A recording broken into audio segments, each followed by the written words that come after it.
Mobil pickup ini rusak parah jadi sasaran amukan massa saat terjebak di lampu merah di simpang tol Bor, Jalan KS Tubun, Kota Bogor, Jawa Barat. Pengemudi mobil juga tak luput dari amukan massa. Beruntung polisi yang tiba di lokasi berhasil mengamankannya. Sebelumnya mobil pickup berkendara ugal-ugalan dari arah Cibinong menuju tol Bogor hingga sempat menabrak sejumlah kendaraan. Dari hasil pemeriksaan, pengemudi merupakan pelaku pencurian yang membawa kabur mobil dari wilayah Pakansari. Selain pengemudi mobil, polisi juga mengamankan barang bukti mobil curian dan kunci T. Dari Bogor, Jawa Barat, Andi Firmansyah, iNews melaporkan. Sebuah toko yang diduga menjual minuman keras dan meresahkan dirusak warga di Bekasi, Jawa Barat. Akibat perusakan, semua kaca toko rusak parah.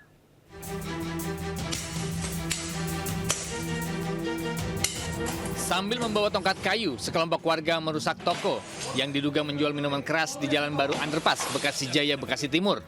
Warga yang emosi terus melakukan perusakan hingga kaca bagian depan dan lemari pendingin hancur. Warga sempat bersih tegang dengan seseorang yang diduga pegawai toko. Hingga terjadi adu mulut. Pasca kejadian, toko pun menutup seluruh aktivitasnya. Jadinya anarkisme atau pengerusakan terhadap toko-toko tersebut. Kalau ada warga yang tidak setuju, tentu kita harapkan yang bekerja adalah penegak hukum, bukan masyarakat.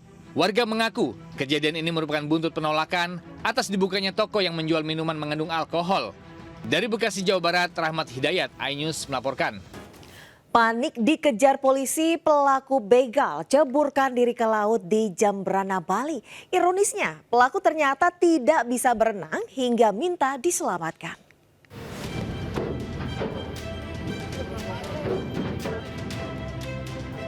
Viral di media sosial, aksi seorang personil TNI AL Pos Gilimanuk berusaha menyelamatkan pelaku begal motor DN 24 tahun yang nekat ceburkan diri ke laut di kawasan Mendoyo, Jembrana, Bali.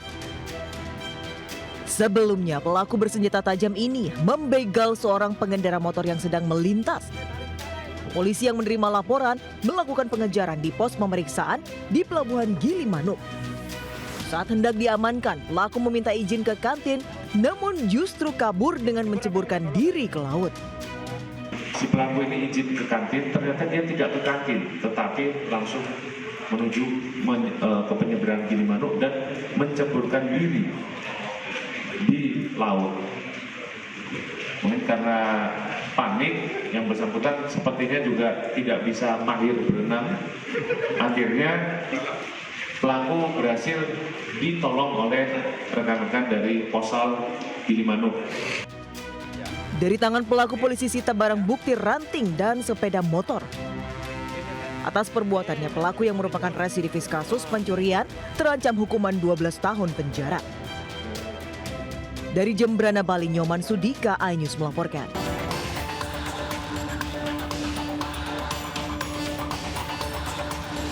Polisi membongkar makam bayi di TPU Semper yang diduga tertukar di Rumah Sakit Islam Cempaka Putih, Jakarta Pusat. Pembongkaran dilakukan tim forensik Rumah Sakit Bayangkara, disaksikan orang tua dan perwakilan rumah sakit. Sambil menunggu tes DNA, polisi meminta keterangan kedua orang tua bayi. Mereka meyakini perbedaan bayi kandung mereka yang baru dilahirkan dengan bayi yang diduga tertukar pada tahi lalat dan panjang bayi. Penyidik sebelumnya juga telah memeriksa 4 orang dari pihak Rumah Sakit Islam, yakni seorang bidan dan 3 perawat.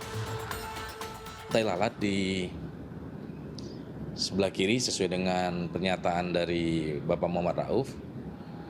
Dan juga pada saat gali kubur yang pertama atas permintaan orang tuanya itu panjang bayi 70-80 cm. Namun pada saat rekam medis tercatat itu 47 cm. Ini dasar dari orang tua bayi. Sebelumnya, Muhammad Rauf menceritakan dugaan tertukarnya bayi melalui platform media sosial.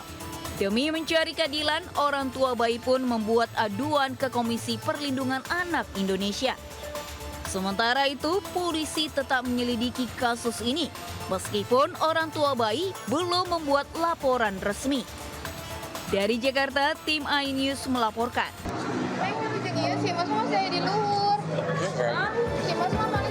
Sejumlah pekerja korban ledakan smelter titanium di PT Monokem Surya, Jalan Raya Rengas Dengklok, Karawang, Jawa Barat, dilarikan ke rumah sakit akibat luka bakar di sekujur tubuh hingga mencapai 80%. Dalam insiden ini, 2 pekerja meninggal dunia setelah sempat mendapat perawatan di rumah sakit. Sementara 1 lainnya masih menjalani perawatan akibat luka bakar di bagian kaki. Peristiwa kecelakaan kerja tersebut berawal saat 3 pekerja tengah melakukan pendinginan material titanium. Diduga kurang tepatnya waktu pendinginan, jadi penyebab meledaknya smelter. Ledakan itu bukan dari tungku. Setelah kita lihat itu ledakannya adalah dari tempat penyimpanan barang jadi. 1,5 jam kita siram, aman, kita tarik, kita siap-siap, kita angkat, kita panen gitu. Pas kita angkat itu, ternyata dia masih panas, dia makanya pecah gitu. Ledak seperti itu. 2 korban meninggal dunia kemudian dibawa ke rumah duka di Rengas Dengklok dan wilayah Jawa Tengah untuk dimakamkan. Dari Karawang, Jawa Barat, Rudi Setiawan, iNews melaporkan. Anak bergerak terus. Truk bermuatan pasir jatuh ke jurang sedalam 7 meter saat melintas jembatan yang tiba-tiba ambrol di Desa Majasari, Kecamatan Pagetan, Banjarnegara. Diduga beratnya beban ditambah kondisi pondasi yang labil membuat jembatan tak kuat menahan beban kendaraan. Kejadian berawal saat truk melaju dari arah sungai menuju depo pasir. Saat berada di tengah jembatan, tiba-tiba jembatan Desa Majasari ambruk. Truk langsung terjun ke jurang. Beruntung sopir hanya alami luka ringan sementara kondisi truk alami rusak parah. Akibat ambruknya jembatan, warga terpaksa memutar jalan berjarak lebih jauh 5 km menuju desa lain. Warga berharap pemerintah setempat segera memperbaiki jalan agar mobilitas kembali normal. Dari Banjarnegara, Jawa Tengah, Nurdin Fauzi, iNews melapor. Kita ke informasi lainnya, pemirsa, banjir rob masih menggenangi sejumlah kawasan di Jakarta Utara hingga arus lalu lintas terganggu. Sementara di Pasar Caringin, Bandung, Jawa Barat, gunungan sampah timbulkan bau tak sedap dan ganggu warga.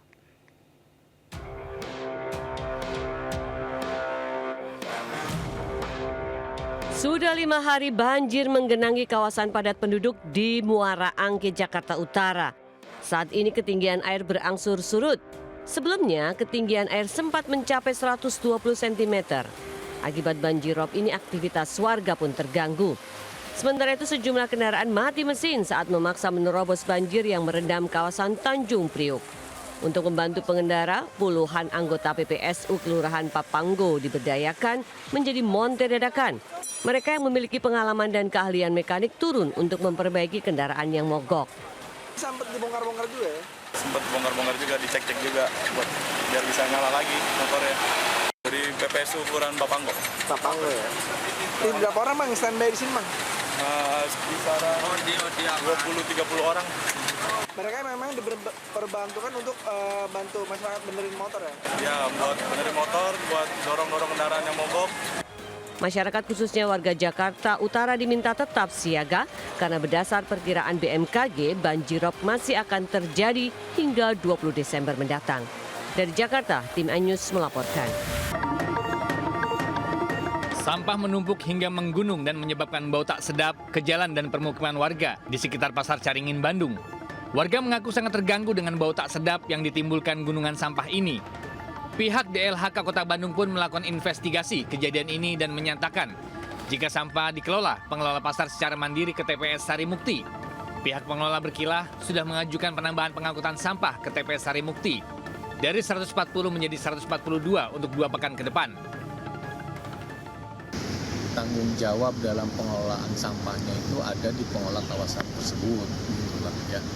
Nah, kemarin kita sudah rapatkan dan pihak pengelola pun akan menyelesaikan pengelolaan sampah di Pasar Caringin. Dan kami juga khususnya DLH ini akan menunjukkan tim ke sana. Gunungan sampah ini terlihat di area pertokoan Pasar Caringin bersebelahan langsung dengan Jalan Soekarno-Hatta hingga menimbulkan bau. Selain itu, aroma tak sedap juga mengganggu warga di sekitar pasar. Dari Bandung, Jawa Barat, Billy Maulana Fingran, iNews melaporkan. Pemirsa, petugas damkar terpaksa bongkar lantai kamar mandi untuk evakuasi ular sanca 3 meter yang sembunyi di wastafel rumah kawasan Matraman, Jakarta Timur. Evakuasi ular pun berjalan dramatis.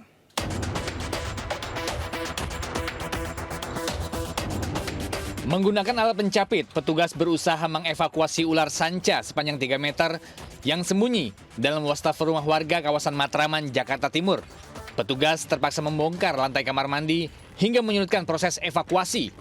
Evakuasi ini dilakukan setelah adanya laporan pemilik rumah yang melihat kepala ular keluar dari dalam wastafel. Pemilik rumah yang kaget dan ketakutan melapor ke petugas Sudin Damkar Jakarta Timur. Kurang lebih selama setengah jam ular bisa dievakuasi dan dimasukkan ke wadah plastik. Ular kemudian dibawa ke kantor sektor Damkar Matraman untuk ditangani lebih lanjut. Dari Jakarta, Rio Manik, iNews melaporkan.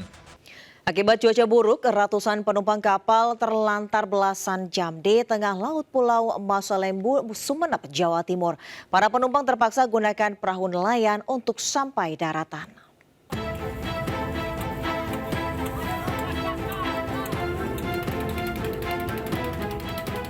Ratusan penumpang kapal Sabuk Nusantara 92 terombang-ambing di tengah laut Pulau Masalembu, Sumeneb. Diduga kapal tidak bisa bersandar akibat cuaca buruk. Sebelumnya kapal berlayar dari pelabuhan Kaliangat, Sumeneb Sabtu pagi dan seharusnya bersandar pada jam 8 Sabtu malam. Namun karena cuaca buruk kapal harus berlindung di sisi timur hingga penumpang tertahan selama 12 jam. Satu persatu penumpang dievakuasi tim SAR menggunakan perahu nelayan untuk mencapai daratan. Yang mana tengah malam sudah berlindung di timur pulau karena cuaca yang tidak begitu baik untuk dikandari, maka pada siang hari ini akan dicoba untuk standar menurunkan penumpang, mana penumpang yang semalam dari Kaliangat tidak bisa diturunkan. Penumpang kapal bersama barang berharga mereka bisa dievakuasi tanpa dilengkapi alat pelindung meski perahu nelayan diterpa angin kencang serta gelombang besar. Dari Sumeneb, Jawa Timur, Faris Purnama, iNews melaporkan.